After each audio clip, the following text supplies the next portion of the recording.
Hey, I want to talk a little bit to our friends here who are, high potential talent, emerging leaders or aspiring leaders. And you know who you are. And we've all been there at different points of our journeys. There will come a point where the thing that you do well will hit a ceiling, and that's often the case with high potential talent. Very good at what they do, very productive, can get a lot done when others sort of lag behind. And then there's this point at which, the walls start to close in and really taking on that next step, realizing the next level of gains takes a lot more out input to get that eventual output. And what I often say is this, along the way, you need to upgrade your operating system. And so things are going to get exponentially harder the more senior you aspire to. Now, if that's the case, then you need to start to incorporate things that are hard.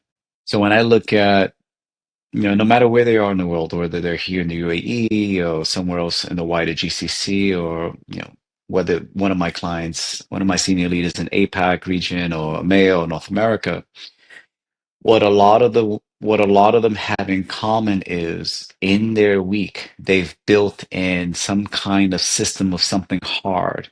Some of them practice jujitsu and they've been doing it for many, many years. And that is a commitment of time, effort, and energy. And what I love about jujitsu is you don't have to be the biggest person. You could be the smallest person and still be the most skilled. And often if you do watch MMA or UFC in particular, you can see someone who has a jujitsu background on their back and they just look like they're done for it.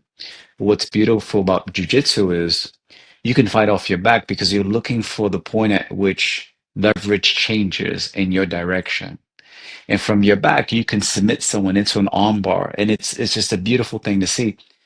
And the reason why I always advocate to do something hard is because you need to stay in practice to be able to elevate and navigate what's coming. Because if you're not in shape, if you're not in game shape, if you're not constantly testing what hard looks like, pushing yourself against an opponent who's pushing you past your limit, you're not going to perform to the highest level. I have another senior leader who's a dear friend who, in the last few months decided he wanted to step up his game and his running. He started with 10Ks and moved up to 15Ks and then half marathons. And man, he is running full marathons now. And if you've ever ran a marathon yourself, I haven't, not yet, but I do other things that are hard. If you ever ran a marathon, or if you ever talk to someone just after they ran a marathon, the look on their face, they the look on their face says it all. Like it's just torture. But then they sign up for another one because there's something about pushing past the human limit, incorporating things that are hard to push past the human limit that is beneficial. And I say all this to say, if you don't have some rigor of hard in your week that shows up on a weekly basis, do so soon. Because if you really want to aspire to that next level of leadership, no matter where you are at present, incorporating something hard, and I'm not saying you need to go study jujitsu and become a black belt because that's just years and years of study.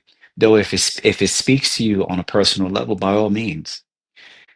And I'm also not saying to put your body through the rigors of a marathon, but what I am saying is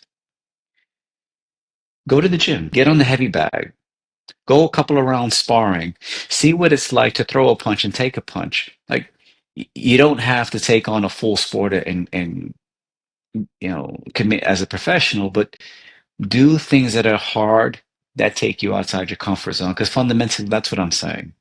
Take yourself out your comfort zone. The best way to do that is to do things that are hard. Schedule things in your week that are hard. And if they stay in your schedule long enough, they become habitualized, which then means you can add the next thing that is hard.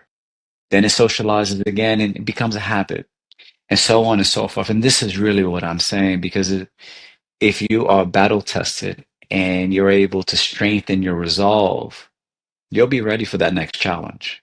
Guarantee.